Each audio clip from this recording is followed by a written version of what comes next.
Welcome to 3:15 o'clock, that very channel where the unspoken becomes unforgettable. Do you have the courage to explore the stories they always wanted to hide from you? This is not just a horror channel.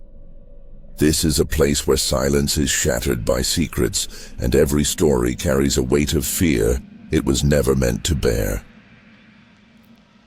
The first story. Alex had always considered himself a pragmatist. A freelance photojournalist, his life depended on a cold assessment of facts, angles, and composition. He came to New York on assignment, and for the sake of budget he checked into The Grid, a capsule hostel in Brooklyn. The name, as he darkly joked to himself, was prophetic. His capsule was a tiny rectangle of dark, sound-absorbing plastic, a personal box plugged into an infinite grid. Perfect for work and sleep, perfect for solitude. He went to bed late, mentally reviewing tomorrow's route. The hotel was quiet, but there was a barely perceptible noise inside the capsule itself. Not a hum, but a complex, layered background drone, as if he were surrounded by thousands of invisible wires. He reached for the wall near his pillow to charge his phone. There, in the standard white outlet, a USB charger was already plugged in. It was black, smooth with an unusually thick casing. It looked more powerful than typical adapters, and it was positioned too conveniently, exactly where he held his phone when talking on FaceTime with his mother or leaving himself voice notes. Alex, accustomed to noticing details, frowned. Its corners were too sharp, the surface too matte. It seemed not just like an adapter, but a foreign object implanted into his personal space. He shrugged. A hostel. They probably buy the cheapest or the sturdiest. He inserted the cable and plugged it into his phone. The red indicator on the phone lit up. Everything was fine. Alex spent the entire evening working, watching interviews, listening to podcasts, and most importantly, dictating voice notes about his ideas, doubts, and worries related to the upcoming project. He spoke softly but clearly, as journalists are used to doing. This story about the migrants, it's more complicated than it seems. I'm not sure I can find the right angle. Inside, it's like something won't let me breathe freely. Maybe I should talk to Lisa. No, she's too detached. His own voice, full of uncertainty, was the last sound before he fell asleep. The morning began with a frantic rush. Alex rummaged through his backpack looking for a spare battery. He was bent low, his head just inches from the wall outlet. That was when he heard the sound. It was a whisper. Quiet, muffled, unnaturally distorted, as if spoken underwater or through an old, dirty pipe. The whisper came from the outlet, specifically from the black USB charger. Alex froze, battery in hand. He listened, holding his breath. The noise of the hostel, the distant roar of cars, all disappeared. Only this vile, hissing sound remained. It was his own voice. The words were unintelligible, but the rhythm, the intonation, the pauses, he recognized them immediately. It was a snippet of his monologue from the previous night. He heard the distorted whisper repeat, "Won't let me breathe freely." Alex felt his stomach clench into a knot of ice. Someone wasn't just listening to him. Someone had recorded it, and now, for some sinister reason, was playing back the recording in his presence. He sharply yanked the black USB charger from the wall. His hand trembled, and the adapter clattered onto the capsule floor. The whisper immediately stopped. The charger lay on the floor, a black, silent piece of plastic, innocent and sinister at the same time. Alex stared at the wall. Now there was only the white plastic panel with two small, black, empty holes of the socket. Those holes looked like two eye sockets that had just blinked. Panic overwhelmed him. He quickly picked up the adapter. It was warm. Too warm for simply charging a phone. His pragmatic brain, the brain of a journalist, immediately kicked in. Hidden microphone. Voice recorder with playback function. Activation by proximity? But who, and more importantly, why? He bolted out of the capsule, clutching the adapter. He had to talk to the front desk, but looking around the corridor, he saw only rows of identical, opaque black cells. The hostel was like a labyrinth full of hidden eyes. Alex found a secluded spot in the hostel's co-working space, sat down at a table, and began to dissect the adapter. As a photojournalist, he always carried a miniature toolkit. The plastic was surprisingly durable, but it eventually yielded. Inside, there was no simple transformer as expected. Instead, he found a miniature circuit board, a small battery, and a tiny, almost invisible microphone. And most importantly, a flash memory chip. This was not just a recorder. It was a professional-grade surveillance device, disguised as an ordinary object. His heart pounded with a mix of fear and professional excitement. Someone had turned his capsule into a bugged safe. He quickly connected the chip to his laptop via a special adapter. There was one file, audio grid 3429251004.mp3. Grid 34 was obviously the number of his capsule. He played the file. It was his entire previous evening. Not only his monologue, but every sound, the rustle of the blanket, the click of the mouse, even his deep breaths before sleep. But at the end of the file, after his last breath, the whisper began. The same distorted, slow sound, but this time it was cleaner, not muffled by plastic. It was a dialogue. Grid 34 speaking. Recording complete. Anxiety report 7 of 10. Self-analysis high. Acknowledged 34. Playback activation. Requires protocol 88A confirmation. Confirmed. Activating mirror audio. Beginning calibration. Mirror audio. Alex understood. The device was not just a dictaphone. It was set to play back his own words to elicit a reaction, to break his grip on reality. But the most terrifying part was that it was a dialogue. Someone was remotely controlling the device and tracking him. He looked around. The co-working space was full of people hunched over laptops. No one was paying attention to him. Everyone was part of the grid. Paranoia became his new neighbor. Alex couldn't talk to anyone. Who would he tell? My USB charger talked to me? He decided to use his journalistic skills. If he was in a reality show, he had to find the director. That evening, he returned to his capsule. He didn't plug the adapter back in, but left it prominently displayed, like a trophy.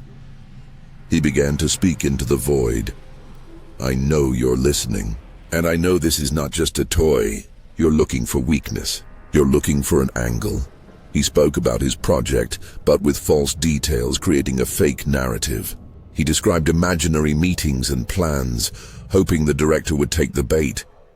But that night, as he lay in complete darkness, the silence was different. It was active, strained. Suddenly, from the wall separating his capsule from the adjacent one, came a faint scraping sound. Then, a clean, human whisper. Not electronically distorted. Quiet. He's asleep now. Alex leaped up. It wasn't the adapter. It was someone nearby. He pounded his fist against the wall. Hey, who's there? Silence. A deaf, absolute plastic silence. He pressed his ear to the wall. Again, a whisper. He knows. Let him. The important thing is he doesn't see. Alex recoiled from the wall, his heart pounding. The neighbor! The director was in the next capsule, or at least the systems operator. This wasn't remote control. It was physical presence. Someone was watching his life in real time, literally through the wall. The next morning, Alex did not go to the front desk. He realized that the grid system was their cover. They controlled the entire network. He took his best macro lens and began a sweep of his capsule, photographing it at minimum distance. He was looking for micro holes. He found them. Under the reading lamp, a tiny pinprick. In the ventilation grate, a lens the size of a grain of sand. The most chilling. In the small towel hook, he was surrounded by optics, but who was behind the wall? He decided to check the adjacent capsule. Grid 33. He went into the corridor and tried to peek through the narrow gap under the door. The door opened. A young man with red eyes and a gaunt face was looking at him. He was wearing the same gray tracksuit Alex had seen him in yesterday. "What do you want?" the neighbor asked. His voice was neutral, as if he were reading text. I'm looking for something. Have you seen my key?" Alex stammered. The neighbor smiled. His smile was unnatural, too wide. "Keys don't get lost in the grid, Alex. Everything you're looking for is here." He pointed his finger at the wall between their capsules. Then he slammed the door shut. Alex backed away. The neighbor knew his name, but he had never introduced himself. The words, the grid, and here echoed in his mind. He looked at the wall between them. Now he knew that the voice and the eyes were only half a meter away. Alex couldn't stay. He needed to escape to assess the damage. But how do you escape from someone who sees and hears your every step? He started a performance. He talked loudly on the phone with his editor, describing a supposed urgent departure to another state.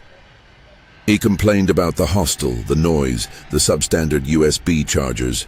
He deliberately named a false destination. While talking, he pulled out a radio jammer from his backpack, a portable device he carried to protect confidential interviews. He turned it on at minimum power to create white noise in the narrow space of the capsule. He got under the blanket and started a movie on his laptop with a very loud, monotonous soundtrack. This was his blind spot. The operator could see, but not hear anything but the noise curtain. After 10 minutes, he turned off the jammer and, getting up, heard a faint scraping from grid 33. They were trying to tune in. They were waiting for him to fall asleep. Alex quickly gathered his belongings, leaving a note on the pillow. The truth always finds its angle. He left the hostel. The whole world outside seemed too bright and too loud. He sat in a cafe reviewing his files. On the adapter's chip, he found another file hidden in the system data. Server IP.txt. Alex found the address of the control server. It wasn't at the hostel. It was in Manhattan. He was no longer a journalist. He was a target who now knew where the hunter was. The trip to Manhattan was a journey from the dark capsule into the blinding, noisy reality. The address led Alex to the Upper East Side, to a luxurious, discreet residential building. It wasn't an office. It was an apartment. Alex called an old acquaintance, Z, an IT security specialist, and briefly described the situation, omitting the details about the whispering charger. He asked for help in penetrating the network, not physically but remotely. "I only need one file," Alex said. Working at a cafe across the street from the building, Alex watched. His friend Z quickly gained access to the building's system through weakly protected Wi-Fi. "The system is called OmniView," Z whispered into the headset. "It serves 1,500 active users, but the main server, the one you pointed to, is the archive. It stores 10 years of data, and it has a live feed. A live feed. His live feed." Alex saw movement in one of the apartment windows. Someone was home. At that moment, Z sent him a screenshot. The screen displayed a chat window from a forum. "Director, channel 34 disconnected. False trail left. New target, cafe across the street. Starting scene 7. Self-affirmation." They were monitoring his laptop. They saw him. Alex slammed the lid shut, but it was too late. He felt a cold touch on his shoulder. Alex slowly turned around. A man stood behind him. It was not his neighbor from the capsule. It was a man in his 60s, impeccably dressed in an expensive suit with sharp but empty eyes. "Alex," the man said, his voice velvety and authoritative. "You create too much noise for a photojournalist. Who are you?" Alex asked, jumping up. "I am the archivist," the man smiled. "I merely collect stories. Yours is particularly interesting. You are the mirror of our era, the paranoid who knows he's being watched and still searches for the camera. You exploit privacy. You sell it." Alex growled. "We monetize loneliness," the archivist corrected. "People in the grid pay to see how others live, and they also pay to manage the plot. Remember the whisper? We allowed your neighbor to play with you. My neighbor. Grid 33? An amateur operator. He paid for the chance to interact with you through the system. He wanted you to notice him, and you did. The drama was a success. The archivist took a step, and his eyes seemed to pierce Alex. But you've come too far. Looking for the file? You won't find it. But I found yours.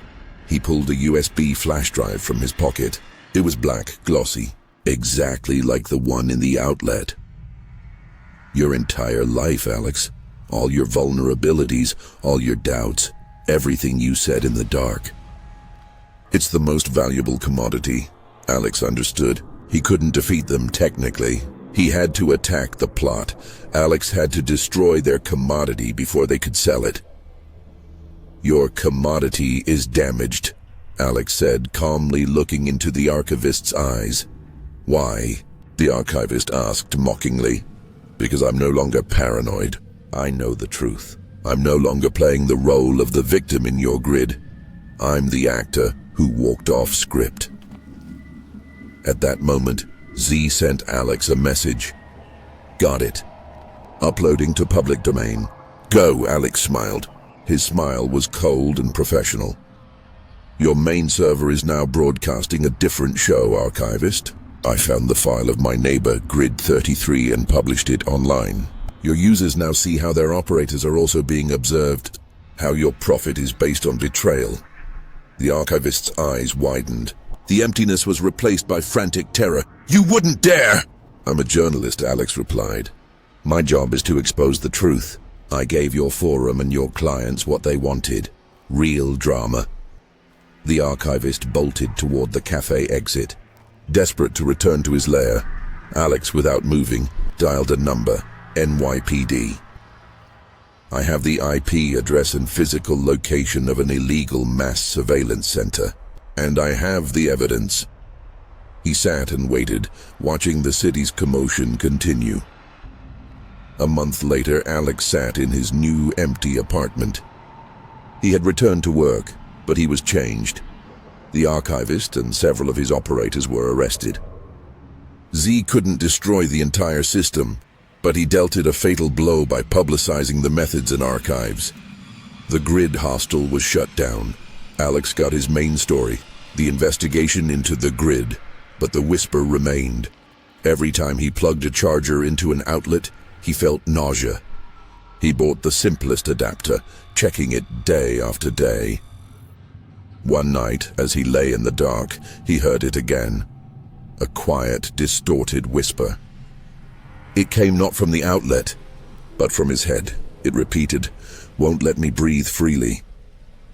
It was his own voice, his own doubt, which the surveillance system had amplified and implanted into his psyche. Alex realized that his inner world had become the last refuge for the Grid. They weren't just recording, they were editing him. He stood up, walked to the mirror, and stared at his reflection. "I know you're here," he whispered to his reflection. "I know you're watching." At that moment, he heard a quiet, satisfied sigh. It didn't come from the outlet or his head. It came from his own lips. He realized that the last operator of the Grid was sitting inside him. He won the battle, but lost himself. He became the director of his own endless paranoia. The second story, Matt, a furniture restorer, came to New Orleans not for the carnival, but for the old houses. He was looking for unique hardware and forgotten artifacts. The city, saturated with moisture and history, seemed like a perfect repository. Budget constraints led him to the Rue des Ombres, Street of Shadows, Hostel in the French Quarter. It was a building with peeling plaster, smelling of mold and sour coffee. His room, shared by 6, was crowded, but the communal bathroom was what caught his attention. It was spacious, tiled with old ceramics, and pervaded by a gloom despite the bright sun outside. A mirror hung above the sink. It was large with tarnished amalgam around the edges. The surface was scored with deep, old scratches that looked like marks from claws or a knife. Matt, accustomed to dealing with flaws, noted that the scratches were unnaturally uniform, as if someone had deliberately scrubbed away a specific area. He ran his finger over the cold glass. The scratches were internal.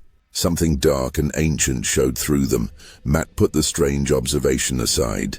Tonight, he needed to sort through his photos. Back in his room, he sat on his bunk, covered by a rumpled sheet.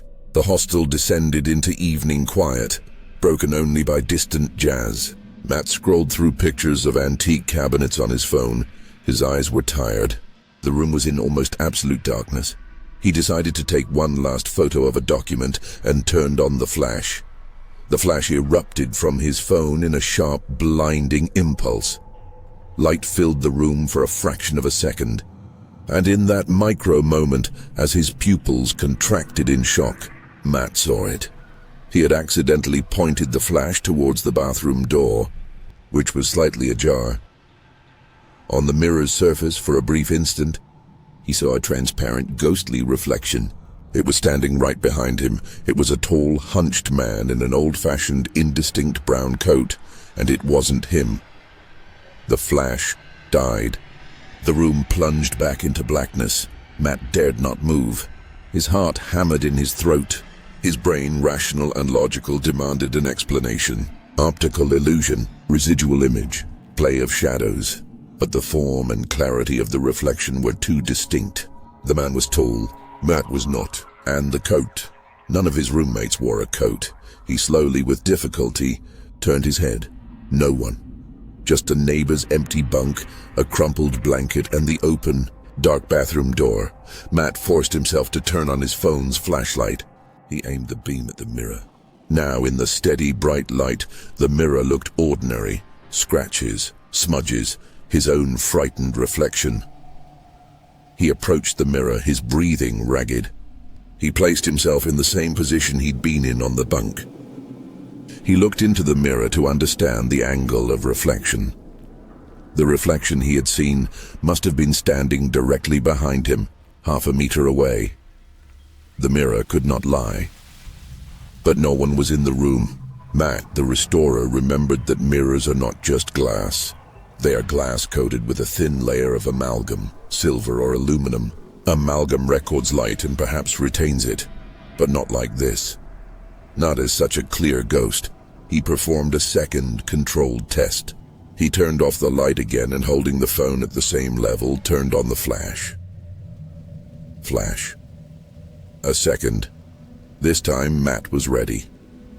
He looked not at the screen, but directly at the mirror. Again, the transparent silhouette. This time it wasn't just standing.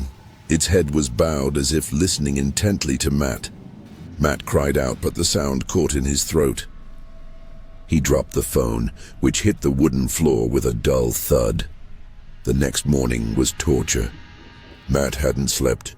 He kept glancing at the mirror, which now, in the daylight, looked dull and innocent. The roommates were indifferent. To them, it was just an old mirror. Matt couldn't leave.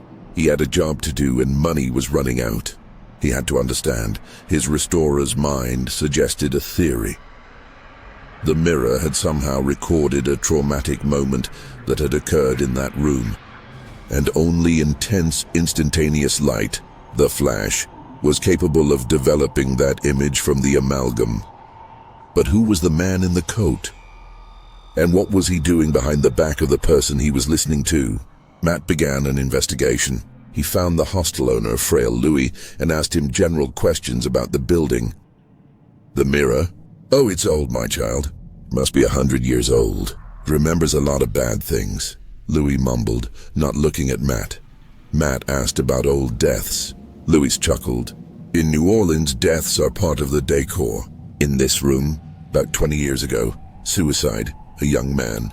He hanged himself. Suicide. A man listening intently to someone behind their back? Didn't add up. Then Matt asked about the scratches. Louis fell silent. His face tensed. Don't ask about the scratches. That is a mark.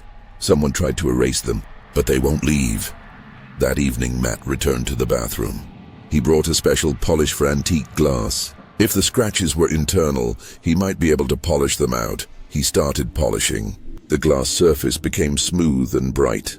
The scratches became less noticeable, but did not disappear. They were still deep in the amalgam, tired. He turned off the light and for the third time used the flash Matt. Saw three things. The man in the coat was standing behind him. He was holding something long and thin in his hand. A knife? The scratches on the mirror at that moment glowed as if a red, painful light emanated from them. Matt recoiled. The mirror wasn't just remembering. It was repeating a scene, and that scene was violence, not suicide. Matt realized that the scratches were the key. They were an attempt to destroy the image, to carve it out of the mirror's memory. He had to talk to the mirror, not to a ghost, but to the memory. Matt returned from work with a retro camera, an old Polaroid. He needed not just a flash, but a physical photograph taken with that light. He stood before the mirror, turned off the light, and took a picture. The flash illuminated the room. He saw the ghost of the man in the coat sharply turn its head in the direction of the Polaroid sound. The photograph slowly ejected from the camera.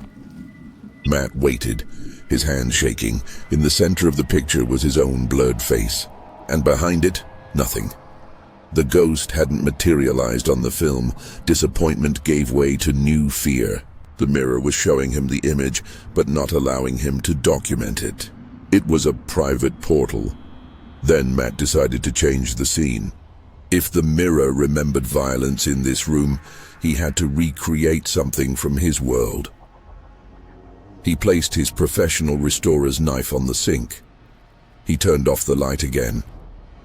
He stood in the same position as the man in the coat, behind his own back. He turned on the flash. Flash. There were two reflections in the mirror. His own, knife in hand, and the transparent reflection of the man in the coat, who was now looking not at Matt, but at the knife. The ghost seemed to flinch. Matt understood. The mirror was afraid. He began a dialogue.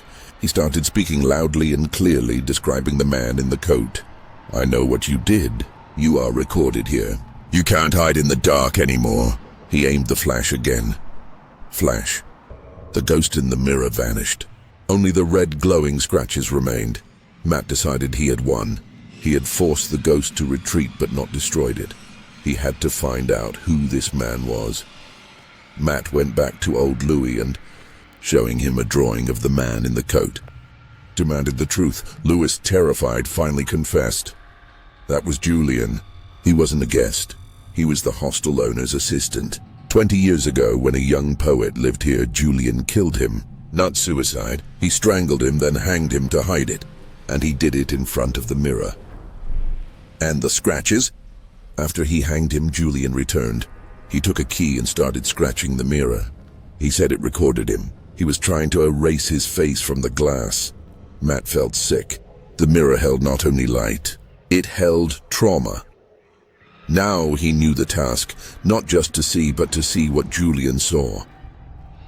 That evening, he brought a restoration laser into the bathroom, a weak but precise device for removing the thinnest layers of old paint. He set it to minimum power and began to illuminate the scratches. When the laser beam touched the deepest scratch, the mirror shuddered. Matt saw not a reflection, but the inner side of the mirror. Through the amalgam, he saw a dark smudge, a fingerprint. The laser illuminated Julian's fingerprint, which he left when trying to wipe away his guilt from the glass. Matt photographed the fingerprint. Now he had proof. Matt, with the fingerprint, went to the New Orleans police, but the case was cold. The suicide closed. The police dismissed the ghostly evidence from the hostel. He realized the final act had to be inside the hostel. He returned to Rue des Ombres. He didn't turn on the light. He entered the bathroom, his hand clutching the Polaroid. He stood before the mirror and spoke loudly. "Julian, I know you're here. I know you're watching me through the eyes of this mirror. You weren't just recorded. You are trapped here. I have released your guilt." He raised the Polaroid and turned off the laser. He was ready for the flash, but instead of turning on the flash, Matt turned on the hot water tap. Steam quickly filled the small bathroom, fogging the mirror. Matt waited. Steam is white and moist oblivion. When he took the picture, the flash went off. Instead of the ghost of the man in the coat, a single clear word appeared on the fogged glass. From the inside, leave. It was a handwritten message. Matt realized that the poet who was murdered had been waiting for someone to clean the mirror enough to write his final will. At that moment, behind him, the bathroom door creaked. Matt spun around. Julian. He was an old man, but his eyes were filled with mad animal terror. You shouldn't have erased him. He belongs to me, Julian rasped. He was a regular customer at the hostel, coming to watch the mirror, to see his victim, to see his triumph. Julian lunged at Matt, his hands clenching into a convulsive grip. Matt, the restorer, was ready. He pushed Julian away, who slipped on the wet floor and hit his head on the sink. Silence. Julian lay motionless. Matt, breathing heavily, looked at the mirror. The steam had cleared. The mirror was clean. The scratches were gone. He had won. He had freed not only himself, but the memory of the mirror. Matt was breathing hard, standing over Julian's body.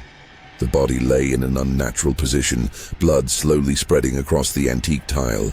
It was not a victory, but a shocking, messy finale. He looked at the mirror.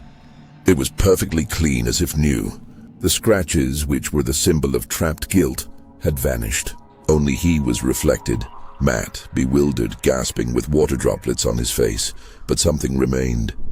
The Polaroid photograph lying on the sink still showed the word written in steam. Leave. Matt grabbed the camera and rushed out of the bathroom, locking the door. He had to call the police, but immediately, neighbors had already gathered, drawn by his shouts. The room filled with stunned, sleepy faces. What happened? What was that noise? Someone asked. Matt, trembling, raised his hand. Call the police. In the bathroom, there's a man. I was defending myself. He tried to explain, but his words sounded delusional. The mirror. He tried to kill me. Because of the memories, no one believed him. The neighbor's eyes filled with fear, now directed at Matt. He looked like a madman, agitated, holding a restorer's knife for self-defense and a camera. Hold him, someone yelled. Matt realized he was trapped. He was the only one who knew the story, but his evidence, the perfectly clean mirror, now spoke against him. The police arrived quickly. The room was cordoned off. The detective, Lieutenant Galloway, was a tall, weary man with sharp eyes, unaccustomed to ghostly cases. So, Mr. Matt, you claim you killed this man Julian in self-defense, and the reason for the attack was that he didn't want you to polish the mirror. Not polish, Matt corrected. I cleansed its memory. He was a murderer. He killed a poet 20 years ago and came here to watch the mirror that recorded his crime. The scratches were his attempt to erase himself. Galloway looked at the mirror. It was indeed flawless. No scratches, no smudges. It's an old mirror, Mr. Matt. It doesn't look like it's 100 years old, as you claim. Matt understood the trap. The disappearance of the scratches deprived him of the last proof of his story. The mirror, having been cleansed, lost its history and now looked simply new, unconnected to the past. You have to see the photo. Matt, with trembling hands, held out the Polaroid. When I cleaned it, it wrote, the photograph was empty. The word leave had vanished. The steam had dried, and the poet's message had disappeared forever. Looks like condensation, Galloway said dryly. So, you're claiming that the spirit of a murdered man told you to leave by the other man you killed in self-defense? Matt was desperate. He looked like a killer driven insane by guilt. I know it sounds crazy, he whispered, but ask old Louis about the scratches. He knows Julian. He knows about the murder. But Louis, standing by the door, simply shook his head with a frightened expression, as if he had never seen Matt or Julian. The hostel system of fear had worked. Matt was arrested.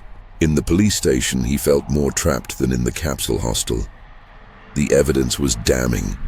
A body, an apparent motive, an argument over space in the hostel, as Galloway suggested, and crucially, The absence of any scratches on the mirror that could support the story of a recorded crime. He sat in the cell, his only companion being his own paranoia. He began to suspect that he himself was the one who wanted to erase the guilt, not Julian. What if the mirror didn't cleanse itself? What if it simply rewrote the memory? And now, instead of Julian's guilt, it holds mine. Suddenly, Galloway entered the cell. He looked perplexed. Mr. Matt, we checked Julian's fingerprints and he was indeed connected to that location 20 years ago. But that's not the main thing. The detective tossed a photocopy of an old, yellowed photograph onto the table. It was a picture of a young man smiling into the camera. It was the poet who was murdered. We found this in the old files. In the suicide case, Galloway said. And we noticed something. Matt squinted. In the background of the photograph, in the corner, the edge of the mirror was barely visible. Clearly seen on it were the very deep horizontal scratches Matt had spoken of. The scratches were there. Matt whispered. The mirror truly remembered, but not at the moment we saw it, Galloway concluded grimly. That's what bothers us. You said you had proof. The fingerprint, Matt exclaimed. I illuminated the scratches with the laser and saw Julian's fingerprint. Galloway nodded, presenting another piece of evidence. It was a tiny shard of amalgam removed from the mirror by forensic experts. We found a partial print, the detective said, and it belongs to you, Mr. Matt. Matt felt the world flip around him. His print? No, that's impossible. I only touched it when I was polishing. You were there, Mr. Matt. You touched the amalgam, and your print was recorded, but that's not the main thing. The main thing is the laser. Galloway explained. We found the remnants of a restoration laser in your bag. We tested the mirror. It turns out the amalgam was not cleansed, but renewed at a molecular level by the laser. You didn't remove the memory, you rewrote it. Matt collapsed onto the bench. He hadn't destroyed the memory. He had replaced it. But Julian... We know Julian was involved in the poet's murder, Galloway conceded. Poetic justice perhaps was achieved, but you, Mr. Matt, recorded your own guilt into the very mirror you tried to cleanse. Matt was released on bail. Not because of proof of innocence, but because of the complexity of the case. He returned to his desolate apartment. The only thing he had left was his professional flash unit. Matt picked it up.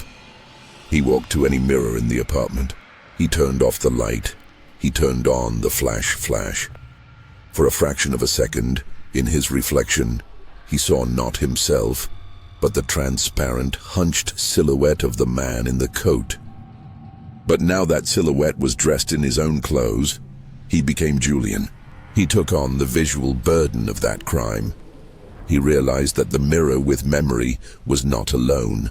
All mirrors, all light, all reflections now carried the imprint of his guilt.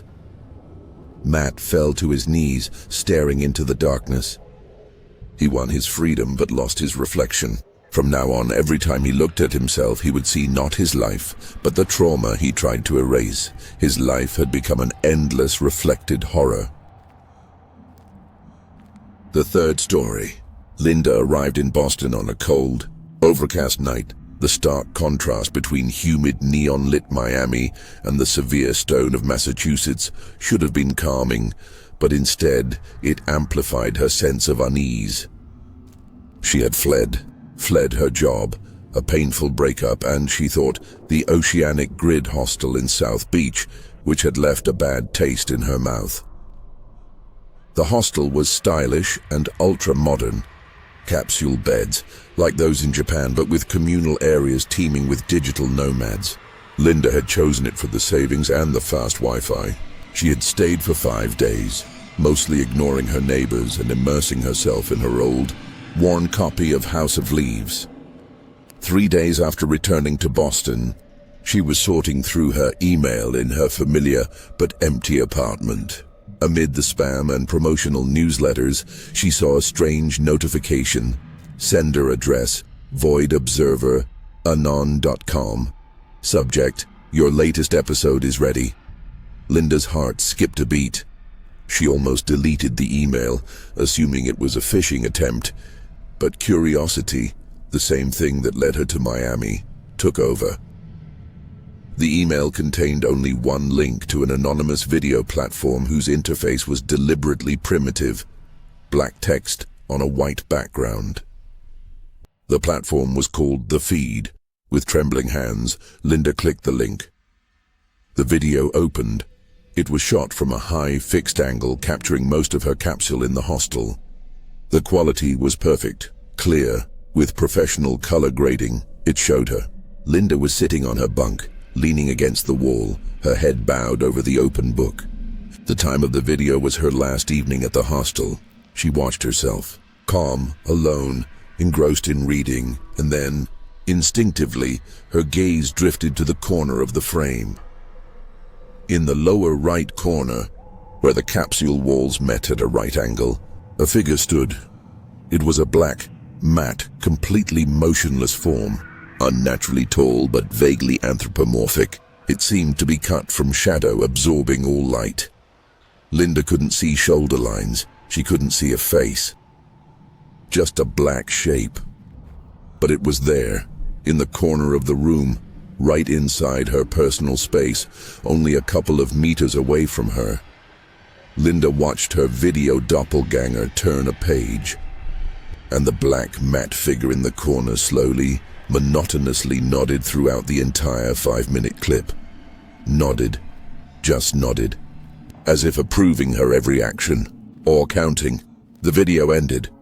Linda remained seated in the silence, her own apartment suddenly feeling too cold and too empty. Her first reaction was denial. A prank, a hostile neighbor who decided to joke or hack her, but the quality of the recording and the angle were too professional. Linda began to analyze. She returned to the feed. The video was titled, Grid OC 404 Read. Grid, perhaps a reference to Oceanic. Grid 404, the number of her capsule. She needed to find where the camera was hidden. She knew her capsule by heart. Above the bunk was a single dim LED reading light. Opposite that, a ventilation grate. Linda opened her laptop and found photos of her capsule taken in a rush before leaving. She zoomed in on every pixel looking for a micro hole, a lens flare. Nothing. But the figure in the corner. If it was standing there, it was physically in the room. Why didn't Linda remember it? She watched the video again. 5 minutes. The figure did not move except for the slow nod. Suddenly, Linda noticed a detail. Her gaze caught on the wall behind her, which she used as a backrest. On the wall was a small, almost invisible bracket for charging a phone. She remembered. A black, matte USB adapter she had left plugged in during her stay. It was too bulky for a normal charger. She had never unplugged it. She used it as a convenient shelf for her phone. It hit her. The camera wasn't in the wall, but in the adapter itself. It was positioned to capture the entire capsule and, crucially, the corner where the figure stood. But who was the figure then? If the adapter was a tiny camera, the figure was a real person. Linda recalled the feeling while reading, absolute solitude. No sound, no movement. How could she not notice a tall, black figure 2 meters away from her? Suddenly, she heard a new sound from the laptop. A second video appeared on the feed. Title, Grid OC 404 Awake. She opened it. The video was shot from a different angle, lower, capturing her feet in the edge of the couch. It was taken in Boston, in her own apartment. Time, this very morning. It showed her, but on the couch where she had been sitting hours ago reviewing old Miami photos. Linda gasped in horror. They had followed her, and now the camera was here. She scanned her cozy old room. Where? In the vase of dried flowers? In the old radio? She looked at the screen. The video continued. Her on the couch. And in the upper left corner of the frame, hanging from the curtain, the black, matte figure was nodding. This time faster, Linda began a frantic, panicked search. Her apartment, her sanctuary, had been turned into a theatrical stage for a stranger's gaze. She found the camera. It was hidden in a small decorative smoke detector she had never noticed. It was black and too new for her old building. She ripped it from the ceiling. It was a complex module, much more powerful than a regular detector. She smashed it on the floor. Silence. Linda felt dirty, violated. Instead of calling the police, which would lead to hours of pointless questioning about phishing and paranoia, she decided to answer. She returned to the laptop. There were no new videos on the feed, but a chat window had appeared below the last clip. Observer. Intermission. Act 2 requires patience, Linda. Linda typed, her fingers trembling with adrenaline and rage. Linda. Who are you? What do you want? The reply was instantaneous, as if they had been waiting.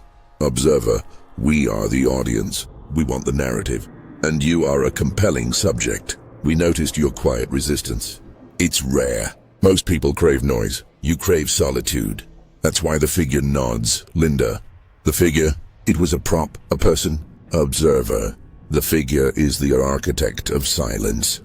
It ensures that everything you see is the only you. No roommates, no sound, no interference. To remove the possibility of external connection so the narrative remains pure. You never saw it in Miami because the grid wants a you alone. Linda, but I saw it on the video. It's not magic. Observer. Magic is just a well-engineered reality. The grid provided the ye solitude. The figure provided the ye focus. You were so focused on your reading, on your internal noise guard, that your peripheral vision simply deleted the external anomaly. That is its function. Linda remembered how she had tried to ignore Miami to focus on her book. She had self-imposed the blindness. Linda, I destroyed the camera. Observer, we know. We have dozens of others. This is the feed, Linda. Everything is watched. The question is, who is watching whom? We are the voyeurs, yes. But you are the only one down who can see the figure. The next camera appeared at Linda's workplace, a small coffee shop where she did freelance work. It was mounted in a photo frame by the register. She found it by the same black, matte, non-reflective surface. Linda began to understand that the figure was not just a prop. It was a code, a symbol that unlocked her awareness. She wrote in the chat again. Linda, I want to see all the videos. And I want to see who is watching, observer. A good exchange. We want drama. You want truth. Deal. The archive is at the address below. But beware. When you see the complete feed, you won't be able to unsee your own performance. You might miss the figure. They sent her an address. An abandoned warehouse in Queens, New York. Linda, a journalist by training, felt a professional excitement mixed with a sticky terror.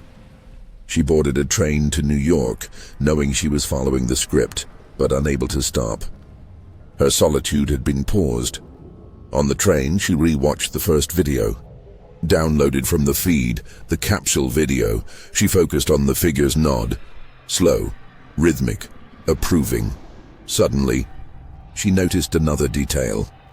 When the figure nodded, its matte, non-reflective surface briefly reflected a flash of light, but not a flash of light. It was something inside the figure. With every nod, a tiny red dot flickered within its matte volume. Like a recording indicator. It wasn't a person. It was an aggregate. A super-efficient camouflage recording robot.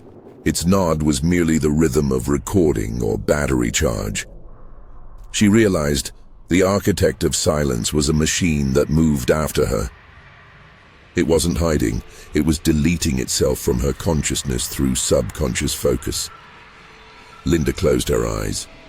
With every kilometer closer to New York, she felt the black matte figure approaching, moving in the darkness of the train.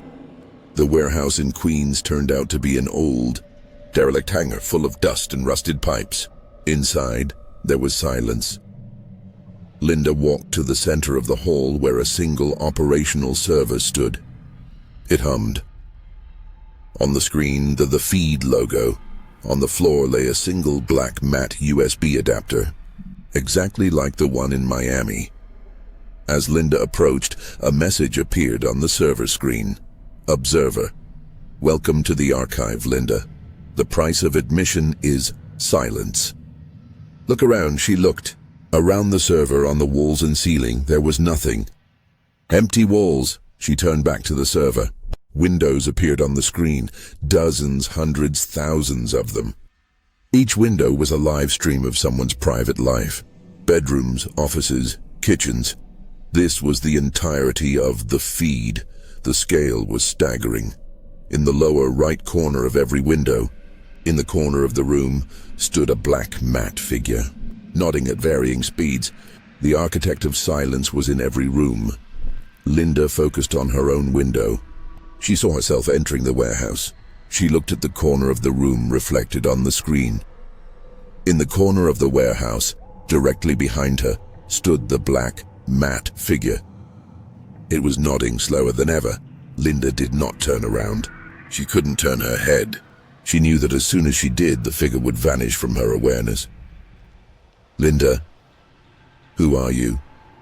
Are you the government? A corporation? Observer, we are WALOS, Legions of Solitude. We are people tired of noise. We create perfect content, pure, untouched. We watch in your own solitude to feel our own. Linda, and how do you make people not see you? Observer, simple. We amplify their solitude and their focus. We give them too much noise in their heads so they won't notice the true silence behind their backs. You were reading a book, you were typing in a chat, you were looking for cameras. You were too busy to see us. Suddenly, her window on the server enlarged to fill the entire screen.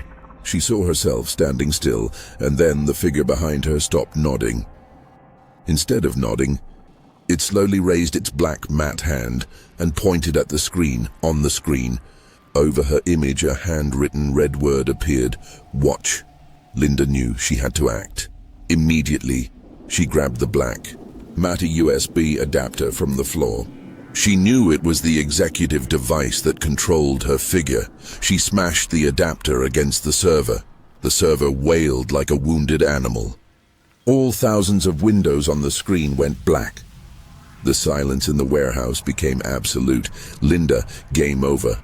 Observer, no, Linda, the performance is over.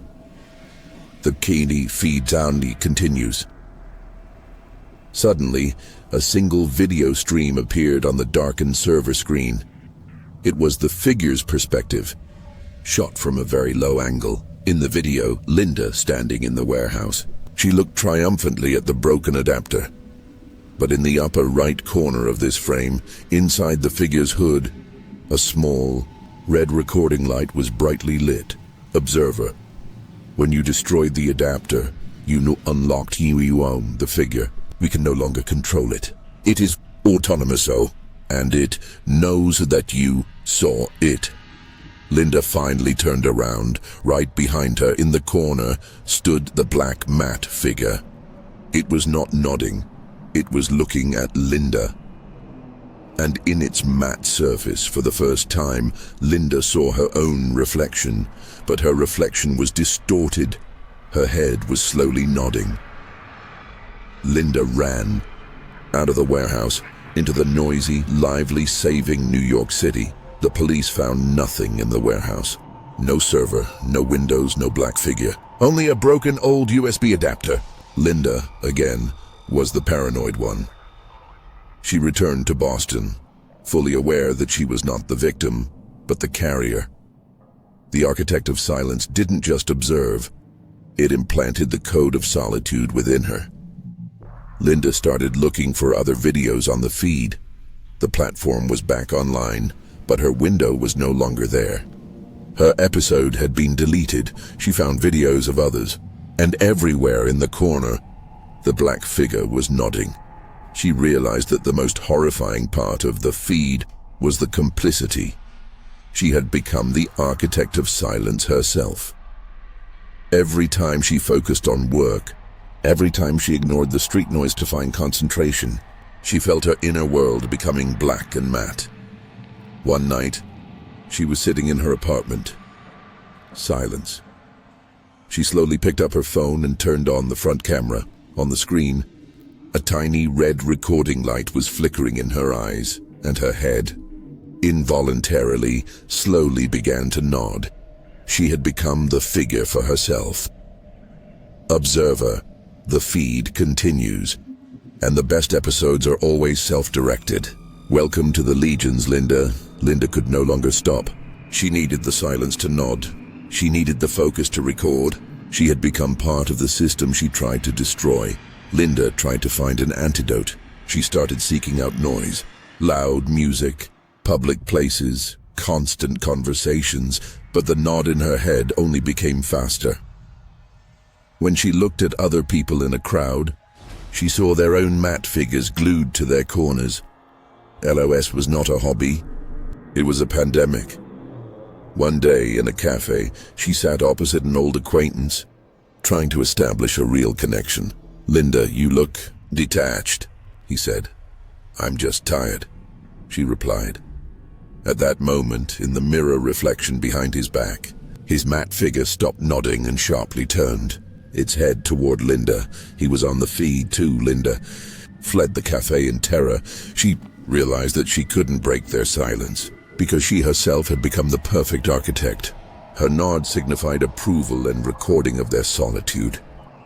She returned to her apartment. She walked to the mirror. She saw herself dark-haired, tired, and the black matte figure standing directly behind her reflection, which was nodding at an incredible speed, as if approving her absolute solitude. She was in the video. Always. Linda knew that the only way to stop the figure was to stop being alone. She made a public statement. She posted her entire story, the videos, the chat, the warehouse address, the description of the architect of silence, on social media. Instant result, the Observer contacted her again. "Observer, this is unacceptable. Linda, you're polluting the feed. You're adding noise. Linda, I am the noise. I am chaos. You can't observe me if I don't give you silence. Observer, error. We observe chaos. But we cannot observe, not you. We are deleting your profile. You no longer belong to us," and her account on the feed was permanently deleted. Outwardly, she had won. She was free, but that night in bed she felt it. The presence. She reached for the light switch but froze. She realized that the figure in the corner was no longer nodding. It was sitting. In the darkest corner of her bedroom, the black architect of silence sat, knees drawn up, and was silent. It was not observing. It was living there. It had become part of her home. Linda did not turn on the light. She accepted it. 3 months passed. Linda no longer left her apartment. She couldn't look at mirrors, at polished surfaces, at glass. She knew she was nodding. She learned to live with the architect in the corner. It was the perfect roommate. Absolutely silent, absolutely motionless. It gave her the focus she had searched for in Miami. One night, she was sitting at her desk, working on the book she couldn't finish at the hostel. The silence was deep and pleasant. She sensed the figure. She heard a quiet creaking sound from the corner. She did not turn around. She continued to write. The creaking repeated. Slowly, Linda finished the last chapter. She put down her pen, and then from the corner came a single loud, distinct sound. It was a clap, like applause. Once Linda flushed. She turned to the corner. The figure had vanished. In the corner, on the floor, lay the small black matte USB adapter. Next to it, on the dusty floor, a perfectly clean white card appeared.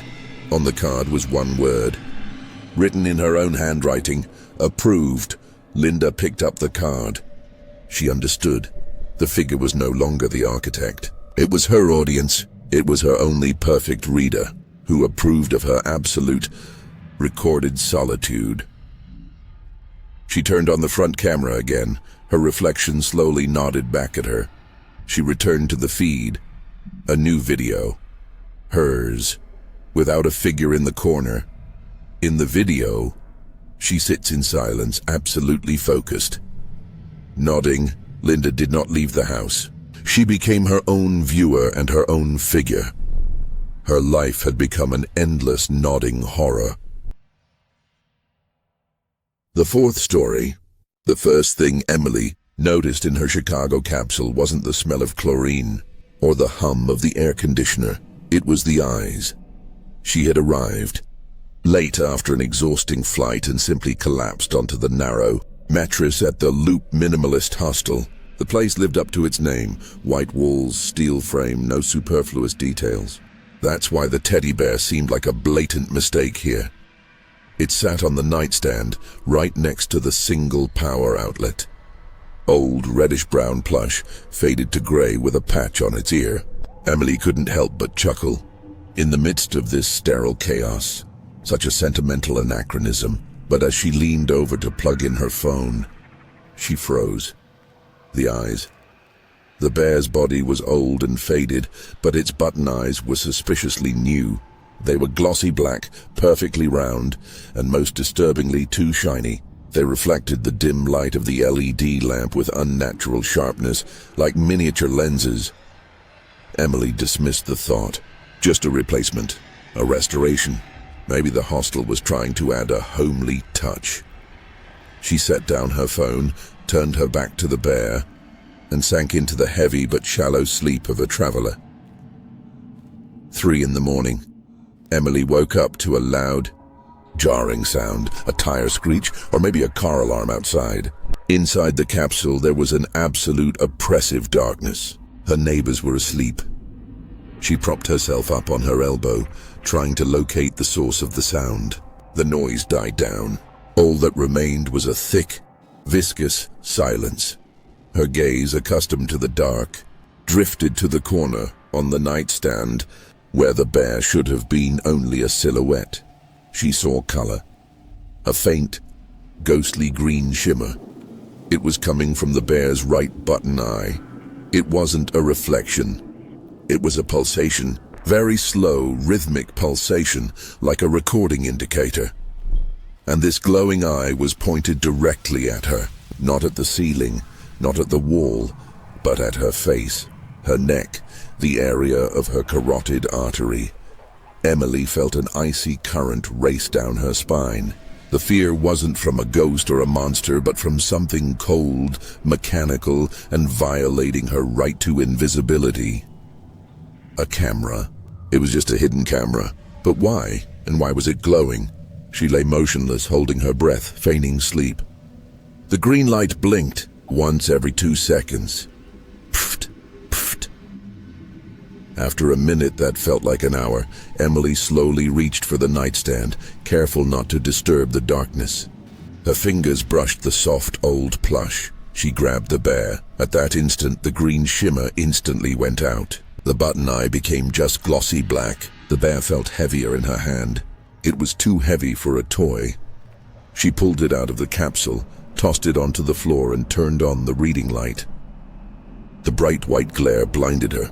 The bear lay there, completely ordinary. Emily picked it up, plush, stuffing, and 2 perfectly black, shiny eyes. But when she squeezed it, she felt something hard and cold inside, right behind the area of the right eye, something that was neither glass nor cotton. She returned to bed, placing the bear face first against the wall just in case. But sleep would not return. Emily woke up the next morning with a pounding head. She picked up the bear again. Loop Minimalist, a minimalist hostel. The entire design was a rejection of excess. A cleaner couldn't have just forgotten an old toy. It had been placed there. Emily, an IT analyst for an insurance company, knew a thing or two about data collection. She took the bear to the communal bathroom where no one could see her.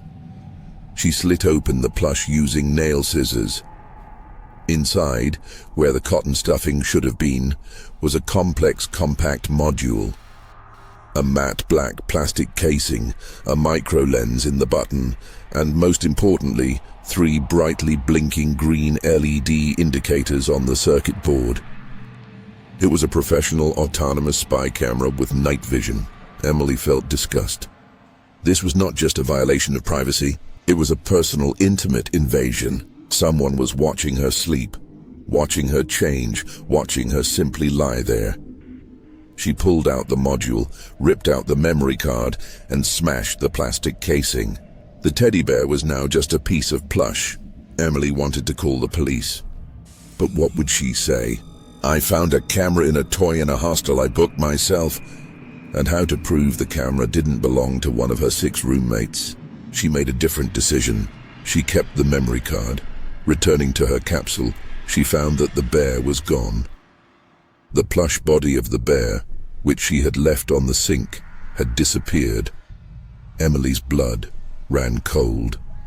Someone noticed. Someone knew she had destroyed the device. That same day, she bought a burner laptop and an SD card reader. She inserted the card. It contained 30 hours of video, 72 files. She opened the last one. Video recorded just 2 hours ago, after she had removed the camera. In the video, the empty sink in the bathroom. The image shakes slightly as if the camera is being moved. The image darkens as if the camera is covered with cloth. Then, a black screen and a voice. A quiet, muffled voice, distorted by a filter, sounding like the rustle of old tape. Voice. You shouldn't have interfered with the work. The toy was clean. We are the audience. And you were our most valuable exhibit, Emily. Now we will watch differently. Emily heard her name. Her insurance IT analyst persona was replaced by a person being hunted. Emily immediately left the hostel without telling anyone. She rented a private room in a small boutique hotel, far from the loop. But she didn't turn off her phone. She knew the memory card was her only ace. Emily spent the entire night reviewing the video. At first, it was boring, her sleeping, reading, rummaging through her bag. But then she started noticing the angles. The bear was positioned perfectly. It captured all the capsule space. But it also captured a reflection in the polished metal frame of the neighboring bunk. In one video, as Emily slept, a thin, elongated silhouette slowly appeared in that reflection behind her head. It blocked the light from the corridor. The silhouette leaned over her, and at that moment in the reflection, Emily saw that someone was very carefully adjusting the bear so that the green light was precisely aimed at her face. It was a person. A living observer who entered her space while she slept. Emily screamed in her quiet room, but the sound was muffled by a pillow. She reviewed all 30 hours. Looking for the second time, the observer appeared. She found him. Another time, when Emily was in the shower, the silhouette appeared and replaced her phone, which she had left charging. She remembered her battery had died faster than usual that day. The phone was bugged too, Emily realized. The hostel wasn't a place but a network. A network where bears or phones were the eyes and living people were the actors. She grabbed her phone. She opened it up. Nothing. But it was too new of a phone. It hit her. They knew she would destroy the bear. They expected it. She turned on her laptop. Without Wi-Fi connection, on the desktop, a new image. It couldn't be there. The photo showed her, sitting in this room now at the burner laptop. In the background, on the windowsill, stood an old porcelain doll she had noticed when entering the hotel. The doll was turned toward her, and in the doll's left eye, the same faint, ghostly green light was pulsating. Emily smashed the doll. Inside was the same compact module. She realized she was being tracked. Every unfitting object in her life was an eye. She couldn't trust anything. She couldn't trust the police because they could be part of the audience. She had to play by their rules. Emily sat down and sent an email to voidobserver@anon.com, the address from the memory card. Emily, I want to know why me? And why are you watching? The reply came instantly, meaning they had been waiting for her move. The audience, why you, Emily? Because you are clean. You don't try to sell us an image. Your boredom, your sleep, your solitude, priceless, unfiltered content. We watch to cleanse ourselves of the world's noise.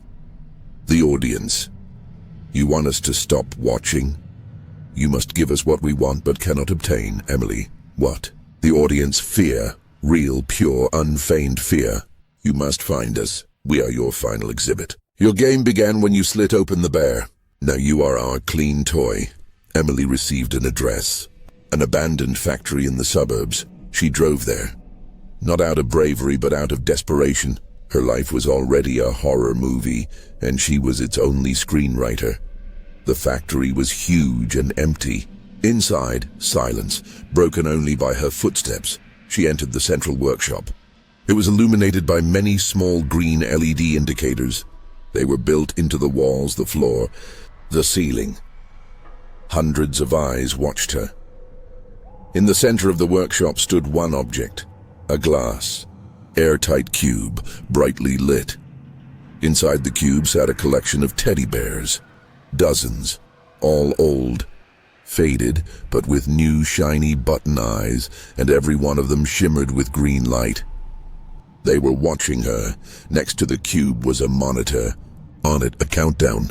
30 minutes. A chat line appeared. The audience, our museum. Do you see how many clean eyes are watching you? Your fear will cleanse them all. We await your final act. Emily understood their game. They wanted her to break down in front of their cameras, for her fear to become their absolute clean content. She sighed. She wasn't scared anymore. She was furious. She grabbed a heavy metal crowbar lying nearby. Emily began smashing the green LED indicators on the walls, each of which was a disguise for a camera. She was destroying their eyes. The audience, no. That's noise. You are spoiling the purity. Emily didn't stop. She smashed dozens of cameras. When she finished, only the cube with the bears and the monitor remained in the workshop. Emily approached the cube. She raised the crowbar. The audience, don't you dare. This is a museum. This is a clean recording. You will violate it. Emily struck the glass. It shattered with a deafening crash. The teddy bears spilled onto the floor. Their green lights went out. Emily smashed every bear. A black matte module fell out of each one. On the monitor, the countdown stopped. One phrase appeared. The audience, you have destroyed our content. You have ruined our purity. You will pay with your life. From the darkness at the far end of the workshop, two people emerged. A man and a woman, dressed in clean white lab coats. Their faces were calm, cold, and weary indifferent. They were the audience. You've made our last act priceless, the woman said, her voice clean and detached. Your anger is the cleanest content. It's unfiltered. Emily raised the crowbar. My anger is mine, not your content. They didn't try to run. They just stood and watched, waiting. Emily lunged at them. She didn't want to kill. She wanted to end the observation. She struck, but the blow was weak from exhaustion. The man intercepted the crowbar. He was stronger than he looked. The woman smiled, and in her own eyes, Emily saw a glint of the same glossy, unnatural black color. You were recorded from the very beginning, she whispered. At that moment, Emily felt a sharp pain in her neck. She fell. Emily woke up. She was lying on the same mattress in her capsule at the Loop Minimalist Hostel. Around her, white walls, a steel frame. Next to her, on the nightstand, sat the teddy bear. Old, reddish-brown plush, with a patch on its ear, and two shiny, absolutely new button eyes. Emily couldn't move. She was paralyzed. Only her eyes could move. The woman in the white lab coat sat on the neighboring bunk. You slept for 3 days, she said, calmly holding a syringe. We have cleansed your recording. Your anger was an excellent finale, but we had to return you to the baseline. What? What did you do? Emily whispered. You will no longer look for noise, the woman replied. You will no longer look for eyes. You will become the cleanest exhibit, one who doesn't know they are being watched. The woman patted the teddy bear. This bear is yours, Emily. It always was yours. We merely enhanced it. Now you are protected from knowledge. The woman left. Emily lay in the darkness, Absolute silence. No hum from the air conditioner, no traffic noise from the street. She reached for the bear. Her hand trembled. She couldn't touch it, she knew. She looked at the bear. It was a black silhouette in the dark, and then, in its right eye, slowly, rhythmically, a faint, ghostly green shimmer began to pulse. Pft, pft. It was aimed directly at her face, but Emily felt no fear. She felt peace. She closed her eyes, accepting it, accepting the quiet, mechanical recording of her clean sleep. She knew someone was watching, but now the knowledge was calm and inevitable. Her life had become an endless, clean, recorded night. 3 weeks passed. Emily lived in a perfect loop. The capsule became her cocoon and the bear her shepherd. She was absolutely clean for recording. She ate, slept, and read the same book, which she never finished, because her consciousness was occupied by absolute calm and acceptance. She was not bothered by the audience, nor the woman in the white coat.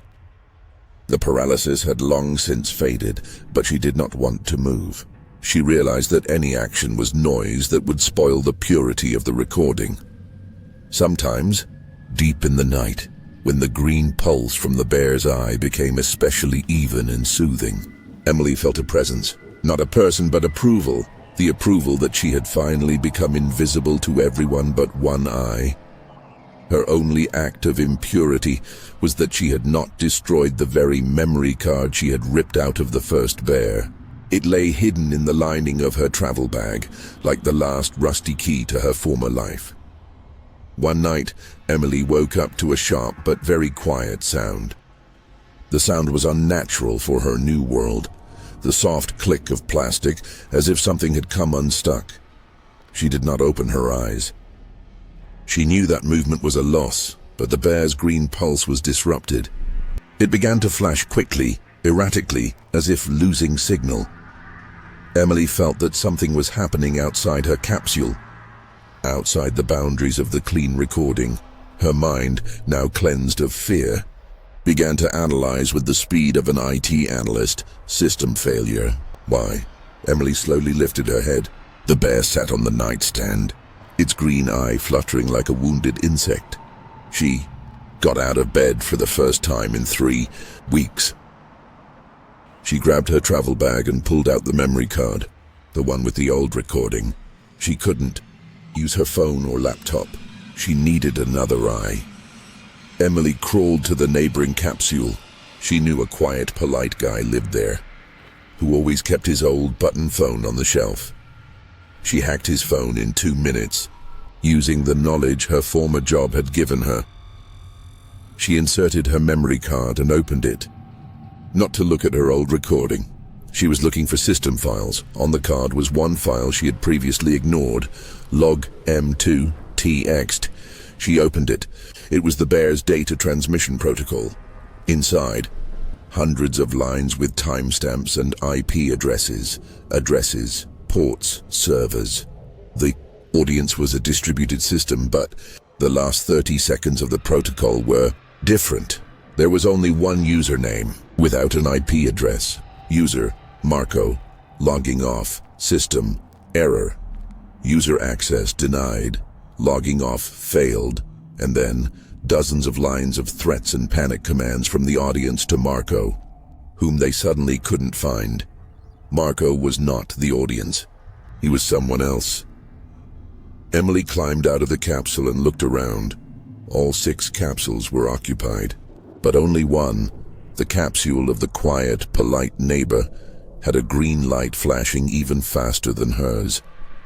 She looked inside his capsule. The neighbor lay motionless, just as she had before, but on his neck was a small pink scratch, and around his capsule was a barely visible strip of tape. Her own body was unclean. She had been recorded with anger.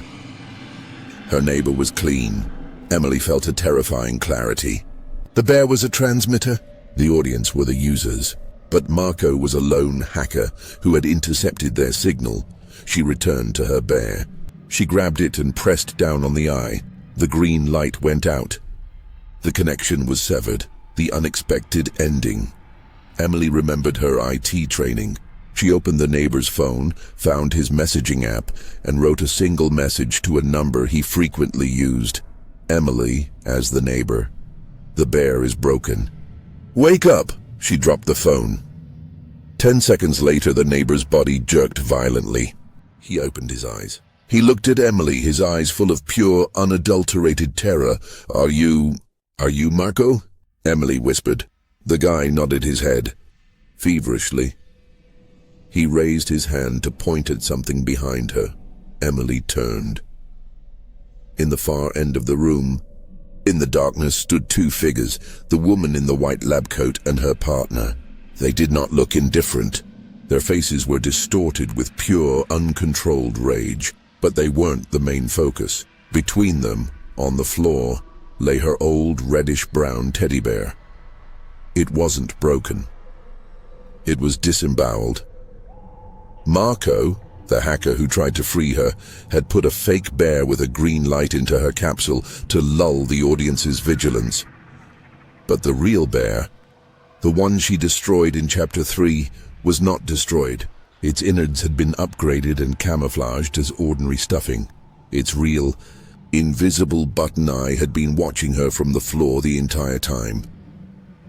And now that Marco had emerged from the shadows, the bear had been reprogrammed by the audience for a final, clean act. The too clean teddy bear began to emit a sound, not a pulse, not a voice, but a perfectly pure, loud screech. The sound of white noise, amplifying to the pain threshold. A noise that was meant to destroy her purity. Emily covered her ears, but the noise was not external. It was in her head. The bear was not just a camera. It was a transmitter that had implanted absolute silence into her consciousness, and now it was revoking it. Emily collapsed, torn apart by pure, unfiltered chaos. Marco rushed to her to help, but the audience stood motionless. They recorded what they wanted, fear that was not solitary, but universal, chaos destroying perfect silence. Final shot. The bear, lying on the floor, its old faded eyes filled for the first time with human, wicked joy. The real observer was the toy itself. The fifth story. The first thing Jake did when he connected to any new network was look around, not physically. He looked around in digital space. For the 23-year-old amateur hacker stuck in a capsule hostel in Denver, the physical world was boring. Real life, full of intrigue and vulnerabilities, lived in data packets. The hostel was called Summit Sleep. Clean, ultra-modern, smelling of coffee and new plastic. But the free Wi-Fi with the password Rocky Mentee NS123 was an invitation. Jake took out his old battered laptop with the sticker, "I know what you did last ping," and launched Nmap. He was checking what devices were hanging on the common tree. At first, everything was standard. 5 phones, iPhone and Android, 3 laptops, neighbors. But when the scanner finished, Jake froze. The screen glowed with a list that should have been impossible. Unknown devices. He started assigning them names based on their MAC addresses. Regular devices are usually named Apple iPhone or Dell PC. These were named differently. They had a purpose. Cam main locker, private view 4, access point, ZO3, ceiling, monitor, hall A, and the most disturbing, AUD IT OR1. Jake double-checked. All 14 devices were active, and according to his scanner, they weren't just hanging on the network. They were transmitting data every 30 seconds. It was a rhythm that meant constant, methodical recording. He leaned back in the capsule. The capsules were designed to provide absolute privacy, a dense curtain, ventilation, soundproofing. But this digital network meant that none of those conditions were being met. Someone had turned the hostel into a filming location. It was at that moment that his laptop made a quiet, dry sound, like a camera shutter clicking. A new file appeared on the desktop. Just 14 BPS JP. Jake opened it. The photo was of his own capsule. The shot was taken from above and the side, through the ventilation opening. The quality was professional. The photo showed himself exactly as he was sitting now, his face illuminated by the laptop screen, and in the photo, on the bottom panel of the laptop where he had just finished scanning, all 14 names were clearly visible. They knew he was watching. Jake felt an icy current run down his skin. This wasn't just a hacker. It was a system that reacted to his actions. His first reaction was professional. Disconnect. He pulled the network cable and turned off Wi-Fi on his laptop. But he knew, if they could upload a file to his local desktop when he was connected, they could control his device. He removed the battery. Now he was completely isolated from the digital world. And that was scarier. Jake got out of the capsule. He had to find those 14 eyes. In the common room, under a stylish extractor hood, he found the first device, a small matte black sensor, too complex for a standard smoke detector. It was connected to a hidden Ethernet cable, access point 03 ceiling. He found cam main locker. It was a cleverly disguised emergency call button on the lockers. But private view 4, an detector 1, Jake returned to his capsule. He needed to look at it and knew he found private view 4. It was the handle on his curtain. Metallic, cold, Jake felt it. Inside, behind a small slit, was a lens. It was aimed inside the capsule. He broke the handle. Wires spilled out from the inside. It wasn't just a camera, but a full-fledged microcomputer. Now all that remained was finding detector 1. The name sounded like the judge. Jake felt the entire capsule. Walls, floor, nightstand, nothing. Perfectly smooth plastic. He thought again about the data transmission rhythm. Every 30 seconds. detector 1 was the only device that never changed its MAC address and never missed its ping. Jake opened the ventilation grill. He shone a flashlight inside. It was too clean. And then he noticed it. Inside the ventilation shaft, a small, perfectly black matte cube was stuck to the wall. It was smaller than his finger, but it was warm, and no lens was visible on its surface. Jake tore it out. When he broke it open, he found neither memory nor a battery. Only a small, complex crystal that pulsed with a barely noticeable red light. This crystal was a transmitter. It didn't record. It transmitted the moment. Jake realized it wasn't video surveillance. It was broadcasting. Jake destroyed all 14 devices. He threw them in the trash bin. He felt victorious. But when he returned to his turned-off laptop, a message appeared on the screen. Black screen. White text, auditor. Unwise. You destroyed the eyes, but you remained in the line of sight. Your reaction is recorded and broadcast. You are noise in the quiet broadcast. Jake typed on his phone, connected to 4G. Who are you? The police? The hostel owners? Auditor. We are the witnesses. We do not seek content. We seek purity. The people who live here do not know they are being watched. They are clean in their private lives. You broke the rule. Your paranoia is noise that will ruin their recording. Jake, and what will you do? Auditor, we must turn off your noise. We will give you an address. You must come. You must pay for violating the silence. Jake received an address, an abandoned TV tower outside the city. The address name, Silent Broadcast Tower. He understood. This was the command center. And they were waiting for him. Jake did not call the police. He needed to hack them, to show them that he was smarter. He left his turned-off laptop, took only his old phone and a burner Wi-Fi router. He drove to the TV tower. The TV tower stood in the middle of a deserted, windy field. A huge, rusty structure that emitted a strong, low-frequency hum. Jake climbed into the abandoned station.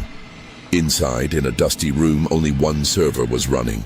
It was enclosed in a thick, soundproof cube. Nearby on a table lay a laptop, their command center. Jake connected his router to the TV tower's network without touching their server. He started scanning their internal network. He saw hundreds of devices connected everywhere in the city, all with the 30-second rhythm. Not just the hostel, all of Denver. And in this network, he saw it again. Yud Tower 1. But here, it had the IP address of the server. Jake realized Auditor was not a camera.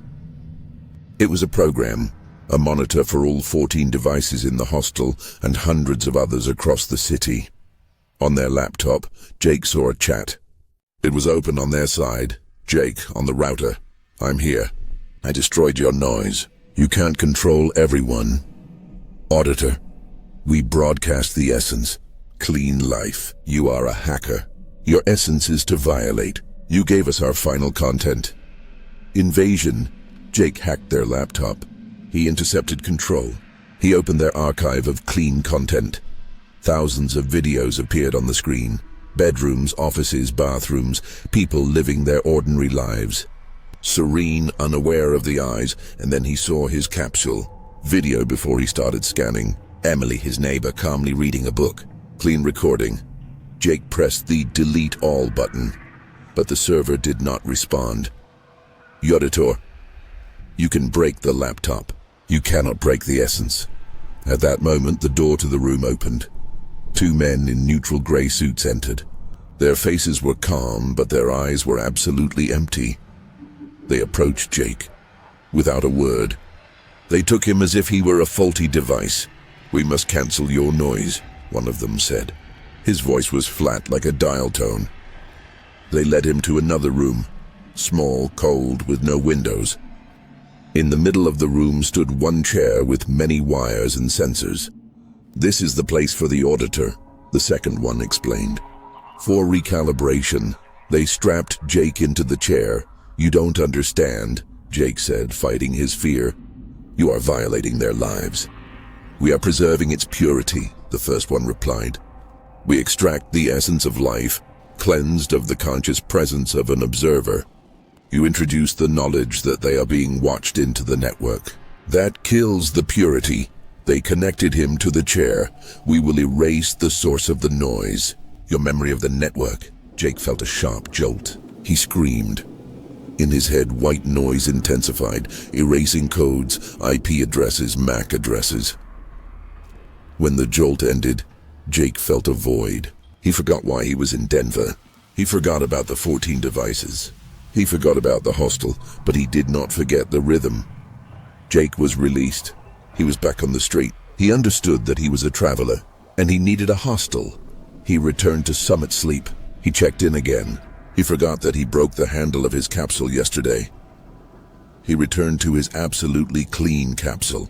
No visible cameras, no broken handles. He sat down on the mattress. He felt peace, absolute peace.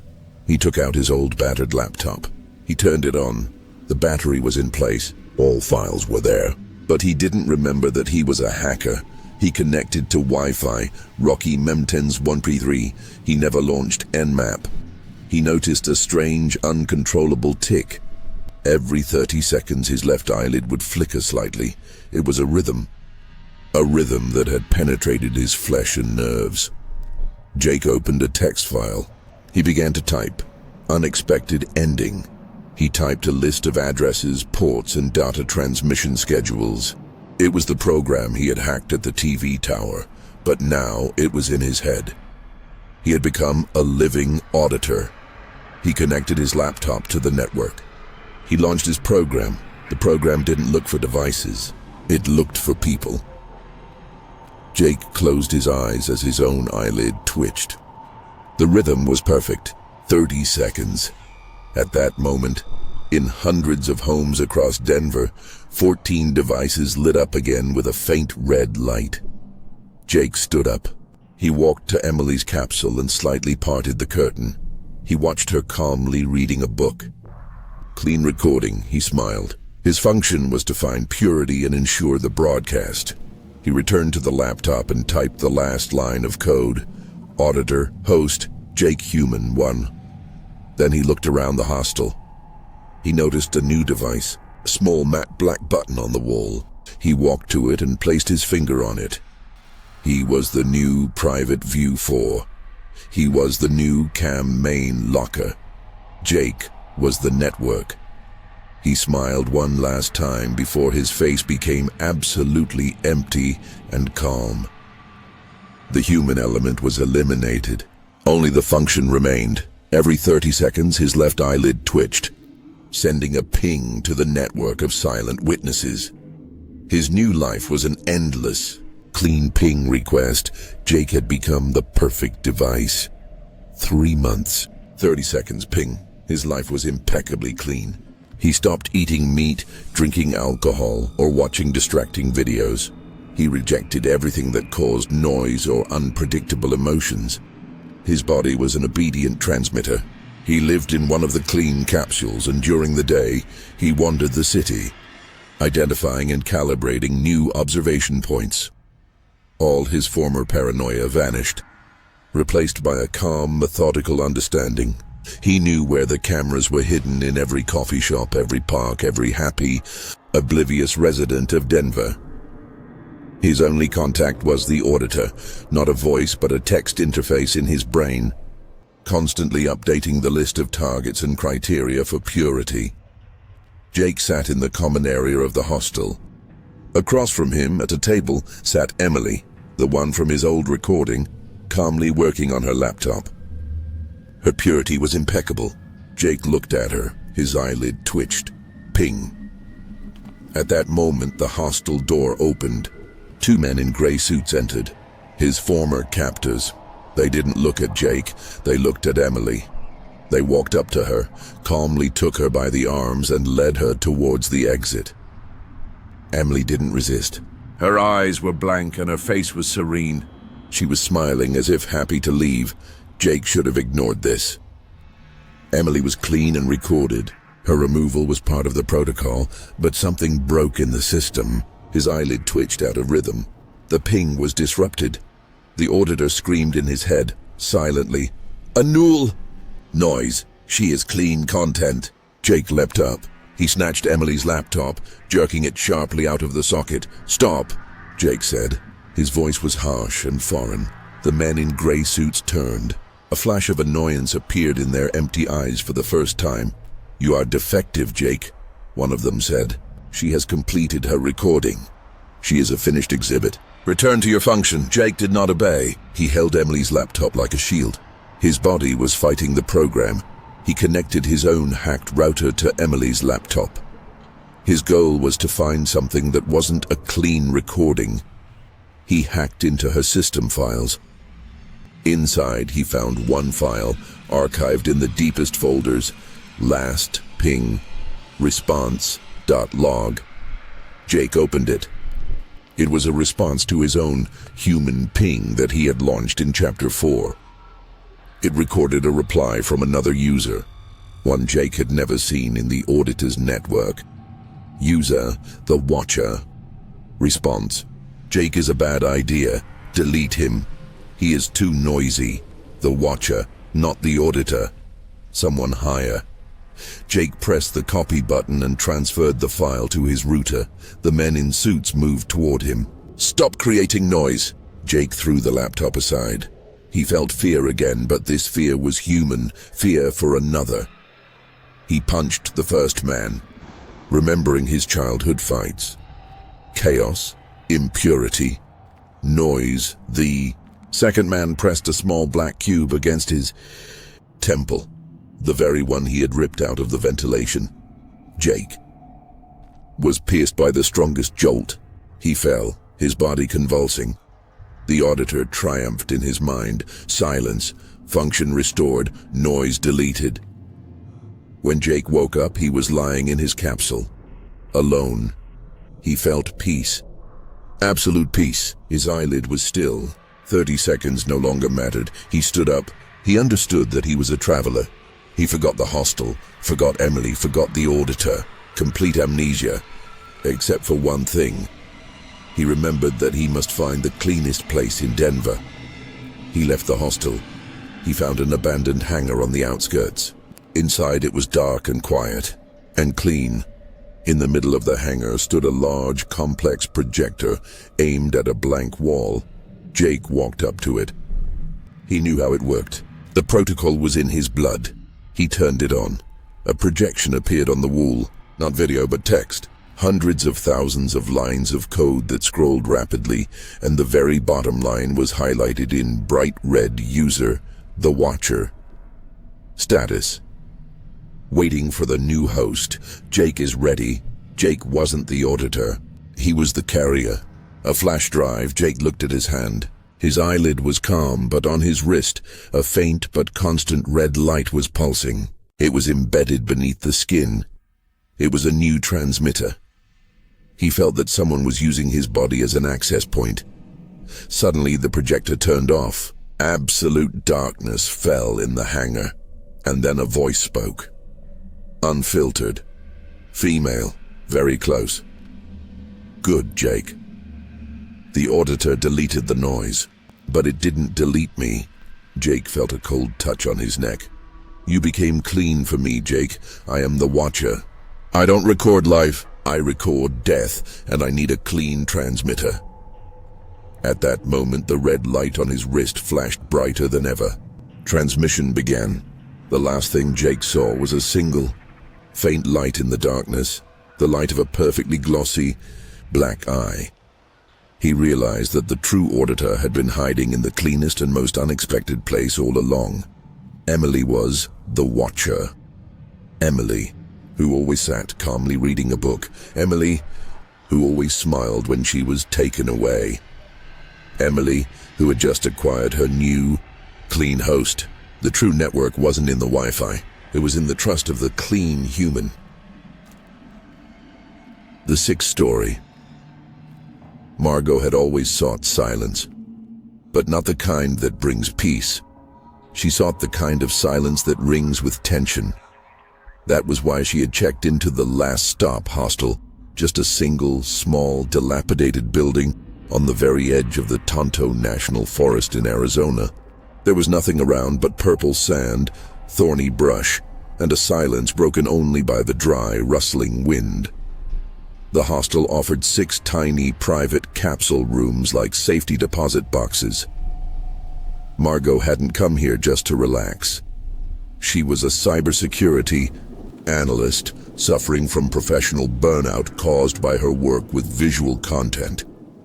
For years, she had been reviewing footage from hacked cameras, losing her peace and her faith in privacy. The desert was her attempt to shake off the invisible digital eyes. Evening brought an icy cold. Margot sat on the narrow bed, wrapped in a blanket. She had turned off her phone and shut down her laptop. Silence. Finally, she watched as the last rays of the sun painted the rusty mountain peaks, her gaze, involuntarily searching for observation points, caught on an old, cracked mirror hanging on the opposite wall. The mirror was too large for such a room. It reflected her like a stage exhibit. Margot looked away, and at that very moment, she heard a knock. A quiet, dry, very close knock. Not on the door, but at the door. She froze. There were only 2 other guests at the hostel, an elderly couple who had come to stargaze. There was no one to knock, and the knock was too soft for a person. Margot slowly opened the door. On the floor, right in front of the threshold, lay a small paper box made of brown, unpainted cardboard. No address, no name. It looked like jewelry packaging. Margot picked it up. It was light. Something rolled inside. She sat back down on the bed and opened the box. Inside lay a single shiny, bright red lollipop. Margot felt a cold sweat break out on the back of her neck. A small, neatly folded note was glued to the stick, written by hand, in calligraphic script. I saw you watching me. Have a nice day. Margot spun around to face the mirror. She had been looking at it just a minute ago. Her heart began to beat like a broken mechanism. Margot jumped up and turned on all the lights in the room. The cold, fluorescent light flooded the tiny space. She threw the lollipop and the note into the trash. I saw you watching me. It wasn't a coincidence. It was a statement. Margot, as a professional, didn't believe in ghosts. She believed in lenses and microphones. She remembered the mirror. She approached it slowly, as if it were a predator. It was old, with patches of amalgam showing. She tapped it. A dull, uniform sound. If there were a camera behind it, it would be a two-way mirror, and the sound would be hollower. Then how did he see her looking at it? Margot scanned the room, her gaze sliding over every detail, looking for a breach in the purity of the space, something her trained eye always looked for in videos. The ventilation grate, old, rusty, with no signs of tampering. The power outlet, no extra holes. The ceiling light, covered by a tight plastic shade. She approached the mirror again. Now she was looking at herself. Her face was white with tension. She pressed her ear to the cold glass. Silence. But Margot remembered an old trick. She took out her phone, which she had sworn not to turn on, turned on the flashlight, and pressed it against the mirror. If it were a two-way mirror, the light should penetrate it and illuminate a hidden room. She watched. The light did not penetrate. It was an ordinary mirror. The paranoia she had come to cure washed over her with renewed force. The problem wasn't the camera. It was the one who had done it. Who knew what she was doing in the privacy of her room? She remembered the other guests, the elderly couple, quiet in the room next door. They couldn't be spies. They seemed too real. Suddenly, Margot noticed the gap under the door. The delivery had been made under the door. The knock had been quiet. The courier must have been in the hallway. Margot yanked the door open. The corridor was empty. A long, narrow passage lined with old, faded carpet. At the end, a black exit into the desert. She stepped out of her room. She stopped at the elderly couple's door. It was closed. No light seeped through the crack. Footprints on the carpet. Despite the darkness, Margot bent down. On the carpet were traces, very faint, but distinct with dry desert dust. The footprints led from her door, stopped at the couple's door, and disappeared into the wall. No, not disappeared. They led to the wall. Margot touched the wall. A cold stone wall. No doors, no closets. Her trained mind refused to accept the illogicality. She quickly went back to her room and dragged the dresser in front of the door. A barricade. Margot didn't sleep. She pulled out her old, outdated thermal camera, a device she used to find hidden lenses. It couldn't connect to Wi-Fi and was completely analog. She pointed it at the mirror. Nothing. Ordinary glass. She pointed it at the walls. Nothing. Stone. Cement. She pointed it at her own eye. Perfect. She knew the device worked. Margot remembered the note. I saw you watching me. The problem wasn't the mirror, but the perspective. How can you see a person looking into a mirror without seeing the person? Only if a camera is looking from behind and tracking the movement of their eyes in the reflection. Margot looked sharply at the opposite wall. The wall was empty. No, not empty. Above the door, where the room number is usually placed, was a small metal plate. A pattern of Aztec symbols was engraved on it. Margot stood on a chair. She tore off the plate. Under it, a neatly cut hole, and in it, a microscopic black matte lens. A pinhole camera. She had found the eye. But were they so sophisticated they could track her gaze direction? Margot ripped out the camera. It was cold and dead. It wasn't a transmitting camera, but a recording one. She hacked the tiny memory chip.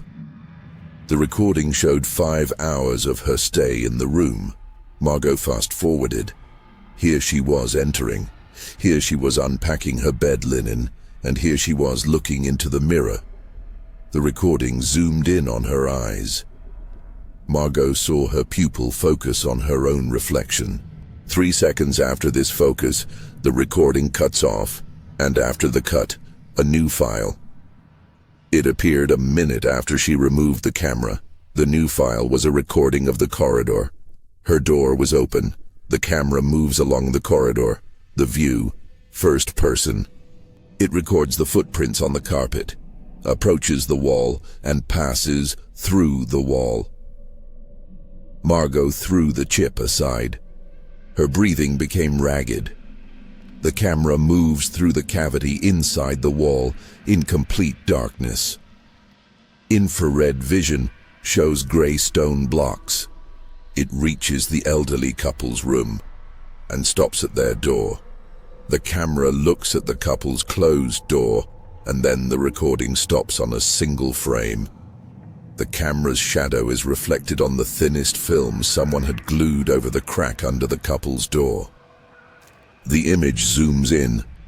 On the couple's doorknob hangs an identical small, brown paper box. Margot was not the target. She was the courier, or a diversion. Margot cautiously knocked on the neighbor's door. Silence. She knocked harder. The door opened. An elderly woman stood on the threshold. A wrinkled face, a kindly smile. "Yes?" she asked. "Excuse me." Margot struggled for words. "I saw that someone left something at your door. A box." The woman smiled even wider. "Oh yes, dear. The youngsters are joking. There's a lollipop inside. So sweet." The woman opened the door wider. Margot saw the lollipop on the nightstand. "Red. Did you see the courier?" Margot asked. "No. We went to bed early. We came to look at the stars. The sky is very clear here. Have you looked yet?" The woman's voice was soft, lulling. Margot felt relief. Perhaps it was just a strange hostel custom, but then Margot looked back at her room, at the doorknob. On her doorknob was a new, small, black metal plate, just like the one she had just torn off, a pattern of Aztec symbols.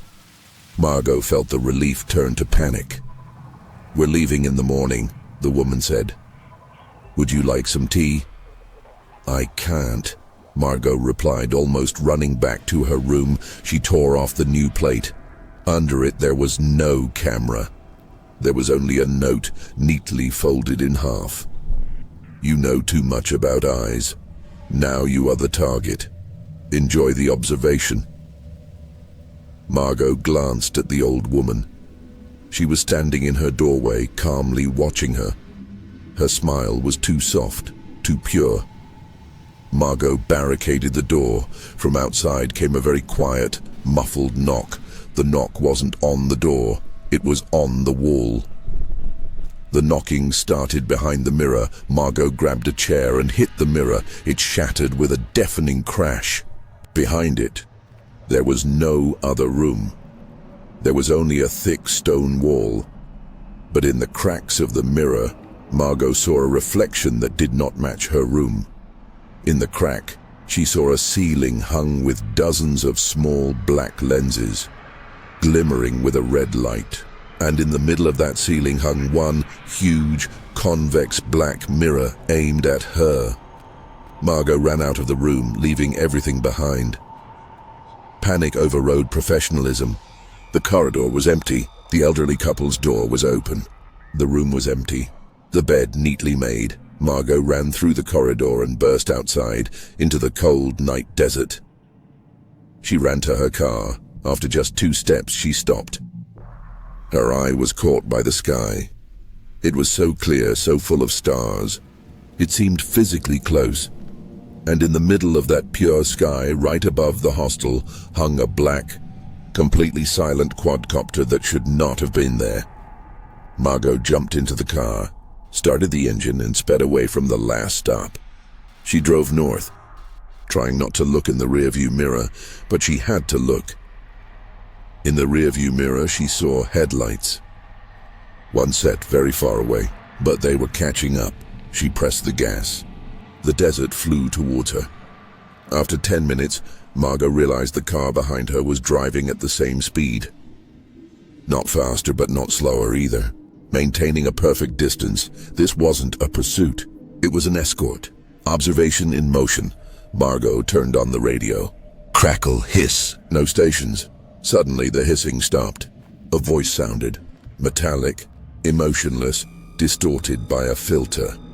Voice. We see you well, Margot. Your fear is beautiful against the night sky. You know you must return to the mirror. Margot turned off the radio. With a trembling hand, she touched her neck. Her trained mind told her that someone was using her car as a relay. She turned off the highway onto an old, broken road that led deeper into the desert. The car behind her followed. Margot stopped. She turned off the headlights, pulled the keys from the ignition and froze. The car behind her also stopped. Far away, and turned off its headlights, 2 empty black spots in the desert, and the stars watching them from above. Margot felt a sense of relief. She needed chaos. She needed to break the protocol. She opened the glove compartment. Inside was a small, portable electromagnetic pulse generator, a jammer she always carried for work. She turned it on. The device buzzed. A low, constant hum. The chain was broken. The quadcopter couldn't transmit data. The car behind her couldn't make the same ping. Silence returned. Physical silence. Margot cautiously got out of the car. The night air was icy. She walked to the back of her car and looked back. That car was still there. A black silhouette, absolutely motionless. Margot slowly walked towards it. The sand crunched under her boots. After 10 meters, she saw it better. It was a black old van without windows. Anonymity was their goal. She approached it and stopped. Margot looked at the windshield. It was tinted so dark it looked like a black mirror. It reflected only the stars and her own pale face. Margot knocked on the glass. Silence. She walked around the van and approached the back door. The lock was old but unlocked. Margot opened the door. A sharp smell of formaldehyde and metal hit her face. Inside wasn't a camera or a transmitter, but a refrigeration unit. In the middle of the refrigerated space lay a human body. A man in his 60s dressed in an old postal uniform. His eyes were closed. On his chest lay the same small paper box. Empty. Margot understood. The postman was a victim, not a pursuer. Their goal was to mimic a normal delivery. She turned on her phone and called the police. Suddenly, a quiet, crackling laugh came from inside the van. The laugh was close. It didn't come from the refrigerator, but from the van's wall. Margot shone her flashlight. There was a small grate in the wall. Voice, metallic, distorted. Margot, you are such a pure specimen. Chaos in your DNA. Do you know what that lollipop is? Margot stepped back. What do you want? Voice, we are creating pure content. Content that is not polluted by self-awareness. The lollipop was a test. You didn't need it. You started looking for eyes. You're the finest specimen of paranoia. Prime time. Who are we? Voice. We are the architects of silence. We record life before it knows it's being recorded. We were warned about you. Your former colleague, Jake. Her former colleague, who had lost his mind from watching hacked footage and disappeared 3 years ago. He's dead.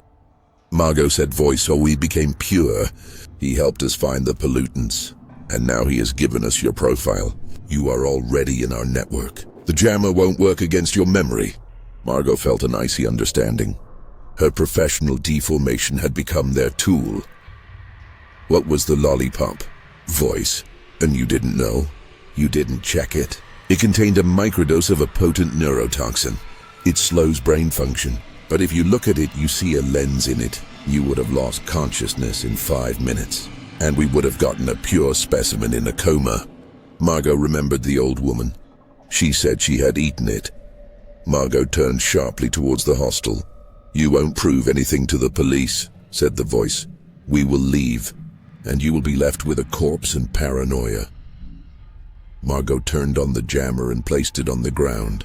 I will return to the mirror, she said, but only because I want to see who is watching. Margot returned to the hostel. The quadcopter was gone. The van was gone. The last stop stood in silence. She entered her room. The dresser was moved aside. The mirror was shattered. She approached the broken mirror and looked at the wall. A dim light shone through the cracks. Margot tore out the remains of the mirror and punched through the thin drywall hiding the stone wall. Behind the drywall was a small hidden room. Like a bunker, it was cold inside. In the middle of the room stood a giant, black, convex mirror, the one she had seen in the reflection. It was aimed at the opening into her room. Around this mirror stood 3 chairs. 2 were empty. On the third sat a man in his 40s in a clean white shirt. A laptop lay on his knees. He looked up. His face was calm, indifferent. "Hello, Margot," he said. His voice was unfiltered but perfectly even. "I'm an architect of silence.